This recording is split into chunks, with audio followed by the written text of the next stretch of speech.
right, and reproofs of instruction are the way of life. Now, again, the problem is a lot of times we just get too big for our britches. We just get too big for our britches. And so if you can't accept reproof, you're too big for your britches. No matter how old you are, again, and I understand, in this class right here, we've got such a wide range of age. When my mother-in-law's in here, she's in her young 80s, and Brother Wayne is close to that. What's that? 30? Yes, sir. 30 was a long time ago, Brother Wayne. It was a long time ago. I think Jimmy Carter might have been in president back then. But anyway, but you understand, we've got a wide age. Actually, we've got Brother Brad and them here, and so we probably got some teenagers, some young teenagers in here. And so you understand, we've got a wide age range. Now there are like Grady's up there, and Adriana's up there, and Finney's back here. Finney still lives at home, but for the most part, most of us are already on our own. But for those that live at home, you just got to deal with it. You just got to deal with it. Like when you live at home and you live in someone's house, whether you like it or not, like you live by their rules. But then you're like, I tell you what, one of these days I'm going to get out and I'm going to be on my own, and then I don't have to deal with that anymore. Well, you're going to have a job. Because if you're going to have a job, then guess what? Somebody's going to be over you. Somebody's going to be over you, and they're going to be like, hey, I want you to do it this way. Maybe you did it this way, and you thought, man, this is wonderful. And again, my kids understand this, and I try to work on it. But Brother Wayne, we think in pictures, but we speak in words. And so we think in pictures, and so I may say, hey, I want you to do this. And I have a picture in my mind of how I want that done. But my kids just heard the words, hey, I want you to do this. But if I don't explain to them the picture of what I want, they do it, and then I look at it like, that wasn't how I wanted it done. And so sometimes you do at work and you're like, oh, look at that, I'm so proud of it. And your boss looks and says, that's not how I want it, change it. And he's your boss, he has that right. Well, you say, well, I'll tell you what, then I just won't work for a boss. I'll be my own boss. I'll own my own business. Well, guess what? Now your customer's your boss. Now the customer's your boss. Because now they come in and you do work for them, and they look at it and say, I don't like that. Then you have two choices. You can change it how they want it, or they're going to leave you a bad review, and then you're not going to be your own boss very long because no one's going to hire you. And in the context of a church,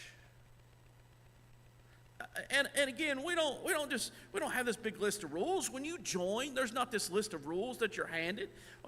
Again, we have the church covenant over there on the wall, and we kind of understand that there's a standard that should be met. But Brother Wayne, when you joined, we didn't hand you a list of rules, did we?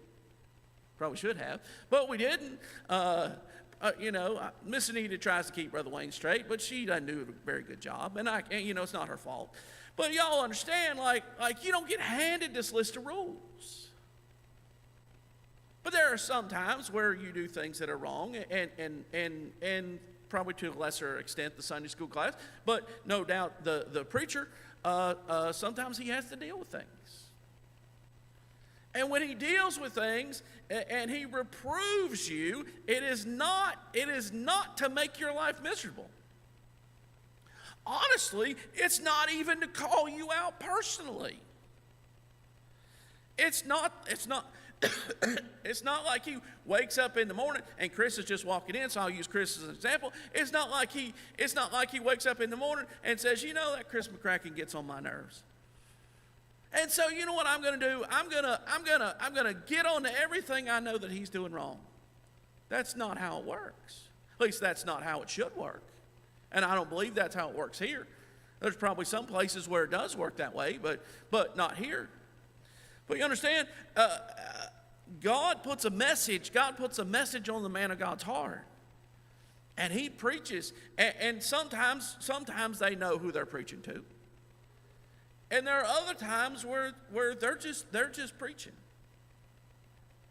And again, I mean, I sit upstairs, so I see. There's a lot I don't see, and there's a lot I do see. And sometimes he'll preach a message, and again, you try not to be judgmental, but there are a lot of people that will apply a message to themselves when it may not have necessarily been for them. And there are times where other people, where again, like I said, if the shoe fits, just put it on. And sometimes they won't put it on. And there'll be a whole altar full, and the one person's still sitting back there like, wasn't me, because they're embarrassed because it was them. And if you look at reproof as an embarrassment, that's a problem. Because then you won't receive the reproof the way the proverb tries to teach you how you should receive reproof. And so in these verses, in verse number 23, it says, "Turn you at my reproof." God said, hey, and again, we know it's wisdom right here, but it's God saying, hey, I'm trying to get your attention. And I reproved you, and all I want you to do is respond to that reproof. Again, back in the context of a child, we don't spank our child immediately. You tell your child, hey, don't do that. Don't do that. Don't touch that. And it progresses. Maybe the first time you just say, hey, don't touch that. Maybe the next time it's in a little bit harsher tone so that they understand. And then maybe the third or fourth time there's some kind of punishment. And then they do it again, and then the punishment gets worse. If that child listened the first time, when their parents said, hey, don't do that, it never would have had to progress.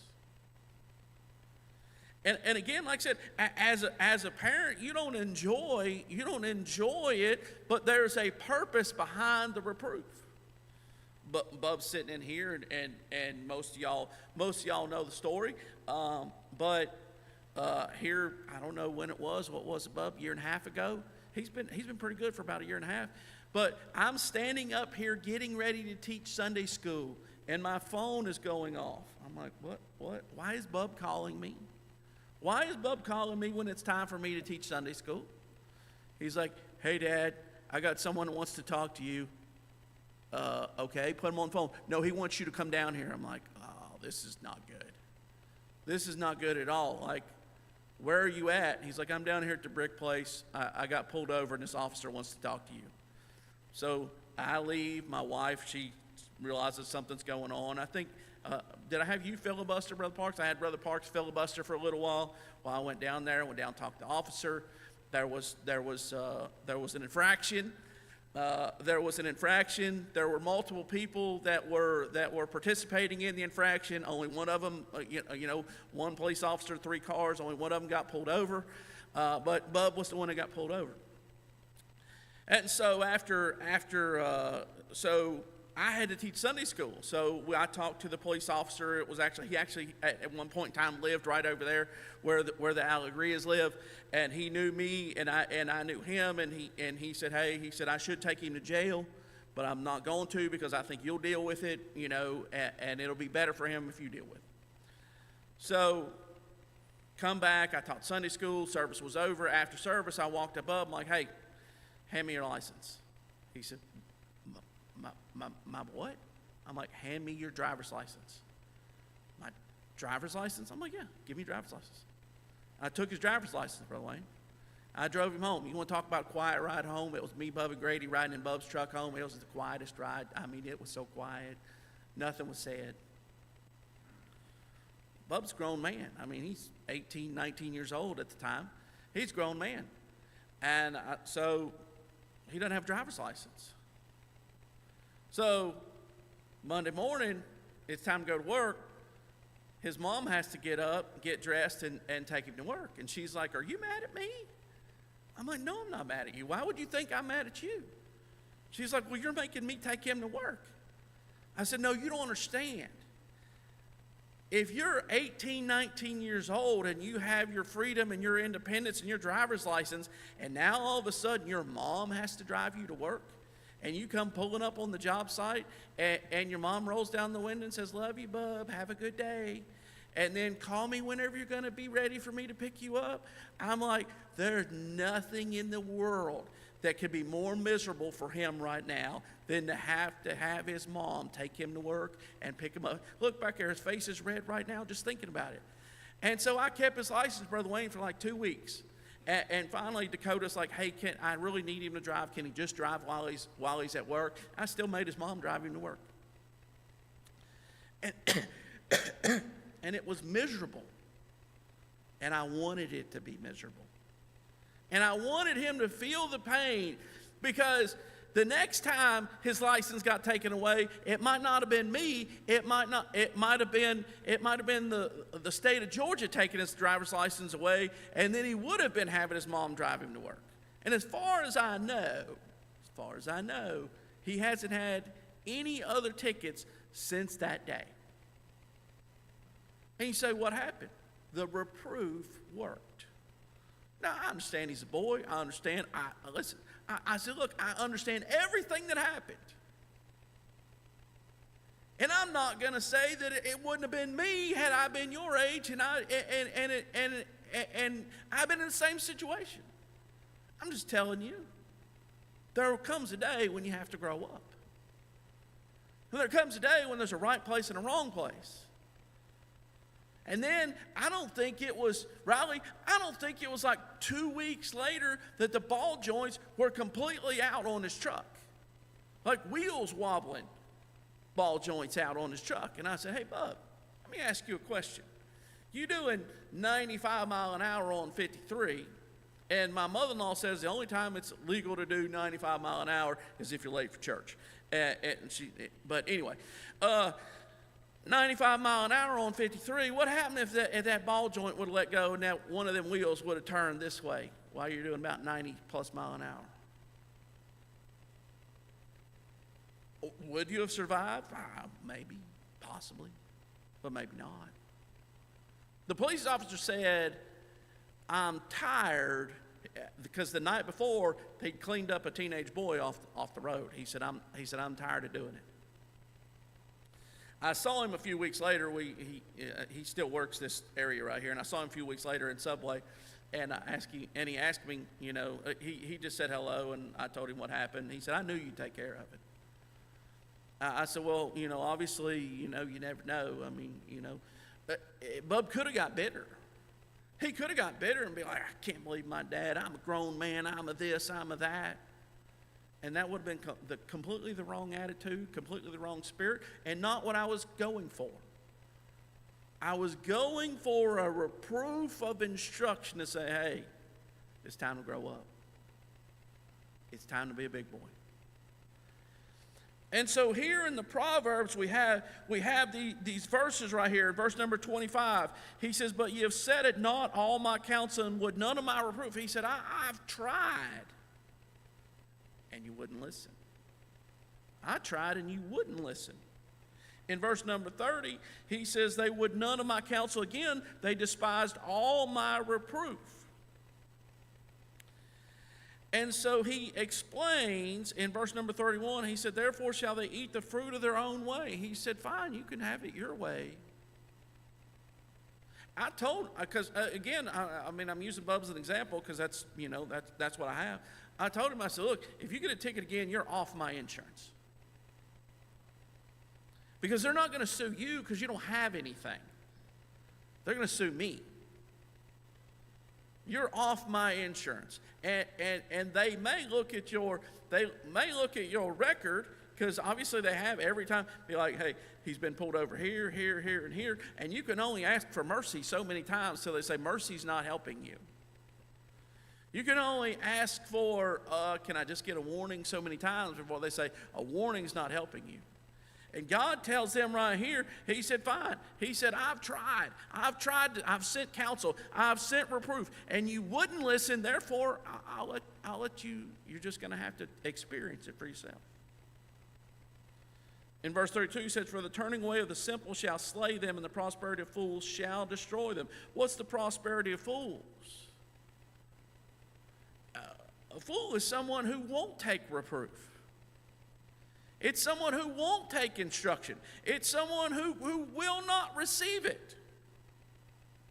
Verse 33, he said, but whoso hearkeneth unto me shall dwell safely, and shall be quiet from fear of evil. So again, we understand verse 20 that it's wisdom, but we understand it's God, where wisdom comes from. And it's like, hey, there are two very plain choices right here. You can receive a reproof and be instructed by the reproof and turn from whatever you're doing or turn to whatever you need to be doing. Or you can reject that reproof and be unwise. The Proverbs, be foolish, and then you're going to have to deal with it on your own.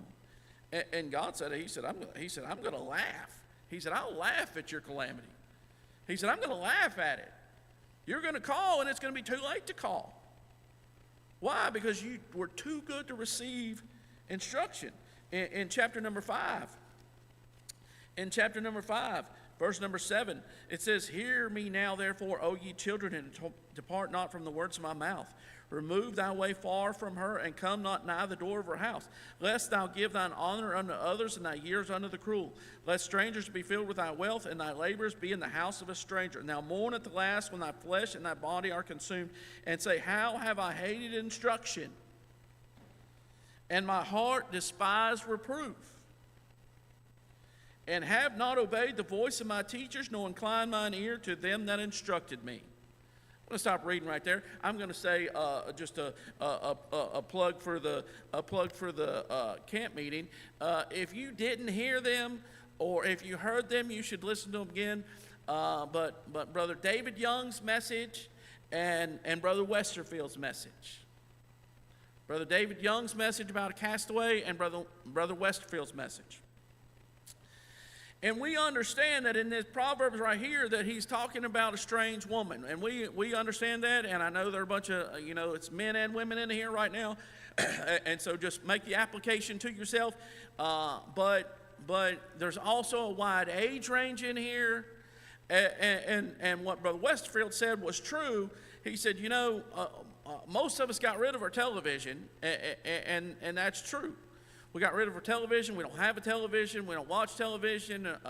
But when I was a kid, if you wanted to see something bad, Brother Parks, you had to wait for it to come on. Now, I know television's not that way anymore. I'm not that ignorant, even though I haven't had one in 30 years.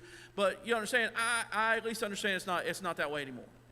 But when I was a kid, if you wanted to see something bad, you had to wait for it to come on. And there were certain channels that were worse, and if you didn't pay for those, you didn't have them, but I understand that. But we live in a day and age now, whether it's television or whether it's our cell phone, it's at our fingertips. And it's not just at our fingertips. The algorithm is set up against you. They know that you are, and again, ladies, y'all are in here, but I'm speaking to the men right now. They know that you're a man. So they focus their advertisement for you to have something to lust after. And it's always been that way. Back they used to advertise beer on, and they'd have women in bathing suits advertising beer. And the connection was supposed to be, if I drink their beer, then these beautiful ladies are going to like me. And nothing was further from the truth. But yet they have this set up. In this verse right here, you say, is the Bible relevant today? Let me ask you a question. He said, lest thou give thine honor unto others, and thy years unto the cruel, lest strangers be filled with thy wealth. You know what one of the biggest problems is today, and I'm trying to be careful here. One of the biggest problems today, one of the biggest financial problems today is that is going on is that men are spending their money on the internet. I'm trying not to be any more. Do we understand what I'm saying?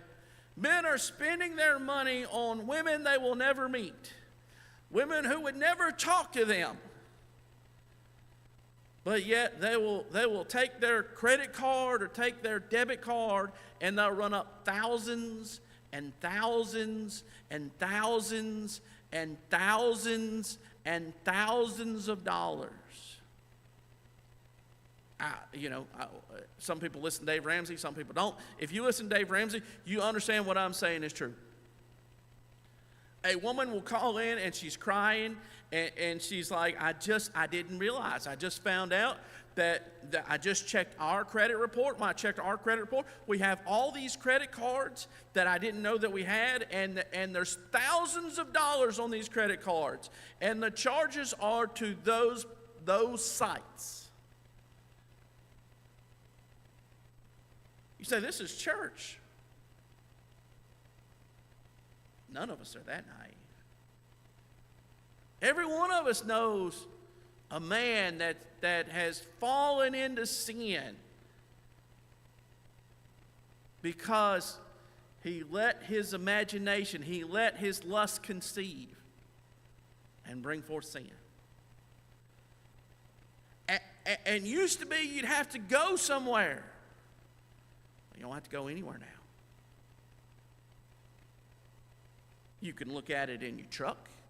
You can look at it in your house. You can look at it in your bedroom. You can look at it in the bathroom. And nobody knows what you're looking at unless they actually just peek over and see.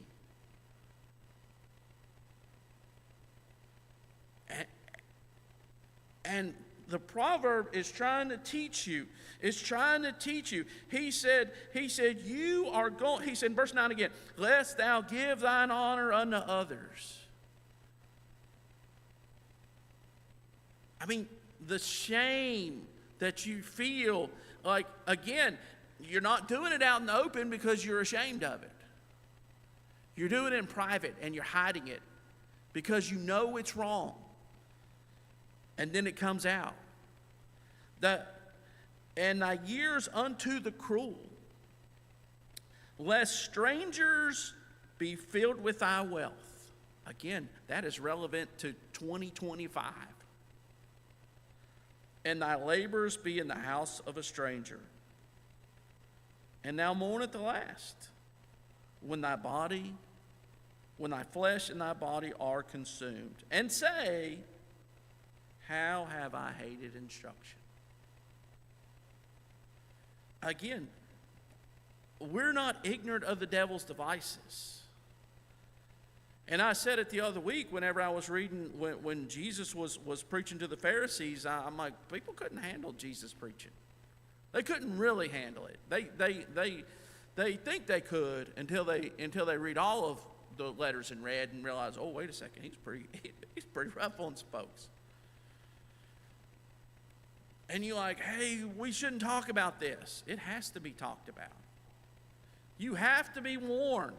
And you have to receive this reproof. Again, if the shoe fits, just put it on and deal with it. And say, how have I hated instruction, and my heart despised reproof. Despised reproof. And again, back to the context of a child. If you have a child, there are times where you see whatever we just did for punishment, she didn't take it the way it was meant to be taken. He didn't take it the way it was meant to be taken. He didn't take it and receive it and learn from it and moved on from it.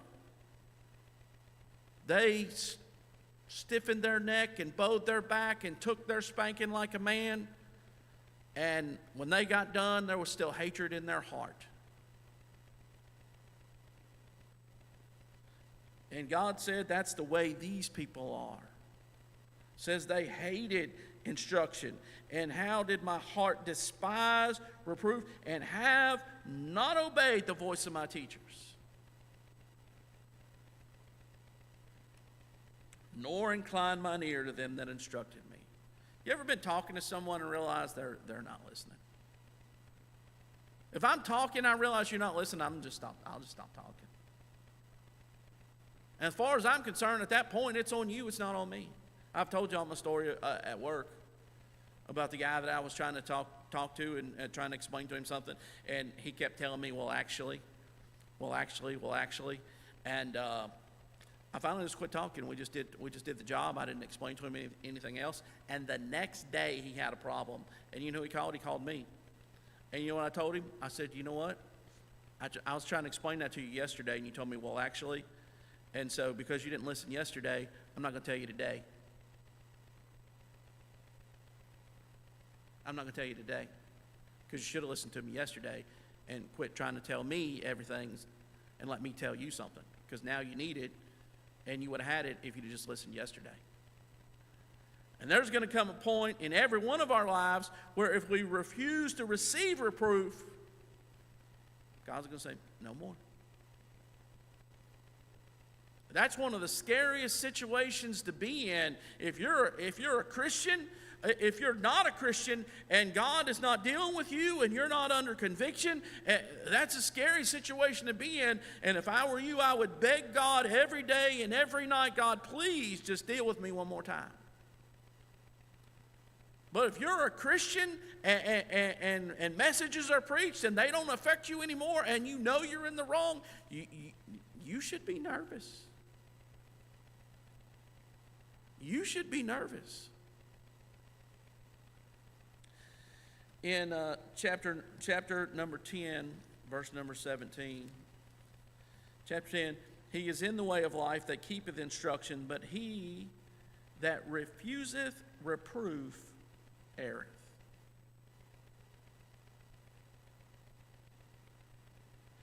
Chapter 12, I'll just read the verses right here because I'm about out of time.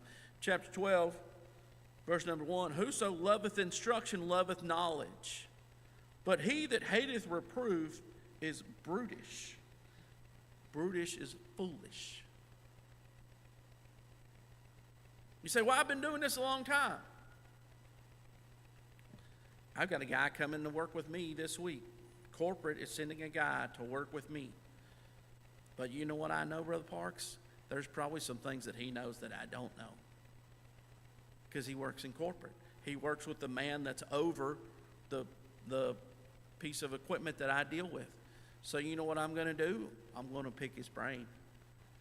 He's going to be picking mine. He's going to work with me. He's going to watch me work. He's going to see me interact with customers. He's also going to see the piece of equipment that we have. He's going to see it in real life scenarios instead of just hanging on the wall. But I understand that he's in direct communication with this man who's in direct communication with Germany. And so there's some things that he knows, brother, that I don't know. I've been there 26 years, and I've been dealing with this product since it came out in 2001, and then this one came out in 2015, so it's been out for almost 11 years now, and I've dealt with it. I've got hundreds of them installed throughout my territory, but you know what I understand? He probably knows something about it that I don't. And so you know what I'm going to say? I'm going to say, teach me something. Just teach me something. And if he tells me something, I'll be like, thank you. Sometimes people are like, oh, I'm going to teach you something, and something you already know. And you know what the best thing to say is? Thank you. It's not being smart aleck. It's not being like, well, I tell you what, I can't believe you think so little of me that you tried to show me that. Sometimes it's best just to start from square one, from ground zero. Be like, hey, just let me start here. and we'll just work. I used to get so frustrated when I'd call into technical support because I'd call into technical support and they had this paper that they were reading off of, and they wouldn't listen to me, and so they wouldn't listen to me, and they're reading off this paper. I'm like, no, I've already told you I'm past that.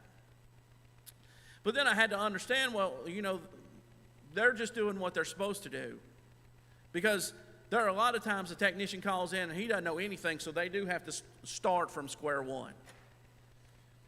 And so if you learn early on that to love instruction and to love knowledge and to not hate reproof, to not hate it, but to receive the instruction from it, you're going to be so much better off. In chapter number 13, here's one of the positives. Chapter 13, verse number 18. Poverty and shame shall be to him that refuseth instruction, but he that regardeth reproof shall be honored. Again, everyone wants to be like, oh, I never mess up, I never do anything wrong. And Riley, we know better. I mean, you've been at that grain place for a long time, but I guarantee that someone could come in and be like, hey, Riley, let me show you something. And you'd be like, well, I never knew that.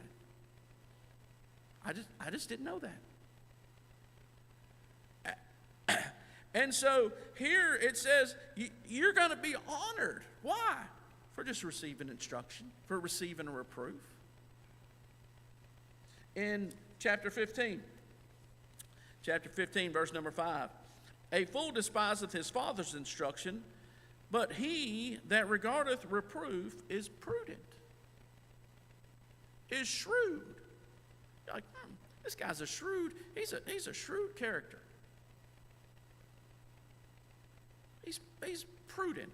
And those are words we don't hardly use anymore, but you understand. You understand that he says, hey, if you just regard reproof, if you just have someone say, hey, here's a better way, here's another way.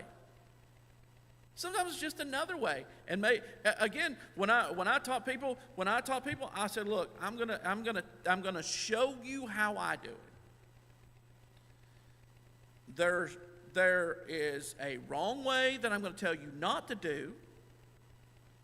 There's my way, but there are other ways. And when you work with me, I may do it this way. And when you work with him, he may do it that way. And when you work with him, he may do it that way. And you need to figure out what works for you as long as you're not doing it the wrong way. I'm not going to judge you. I'm not going to get on to you. I do it this way, and I have this certain pattern, and I do this, and this, and you can like my way, or you can work with TC or Greg or Jason, and when you work with them, they may do it a different way, and that's okay. As long as you're not doing it the wrong way. And so it's prudent to be able to receive instruction. In verse number 31, I'm skipping a verse, but in 31 and 32, the ear that heareth the reproof of life abideth among the wise. All through Proverbs, he's teaching that if you refuse to receive reproof, if you refuse to be reproved, and I'm trying not to butcher them words because it's too many R's, but if you refuse that, you're foolish. But if you just receive it, as little children back there, and I know y'all are not little, but you understand what I'm saying. As a little child, if you can learn that so young, the sooner you learn that, the happier you're going to be. Sometimes with my children, I have one that they take everything personal. I'm like, it's not personal. I'm just trying to tell you something here, and just don't take it as personal. Don't take it as a negative. Take it as a positive. I'm trying to teach you something here, and learn something. Just learn something. In verse number 32, it says, "He that refuseth instruction despiseth his own soul.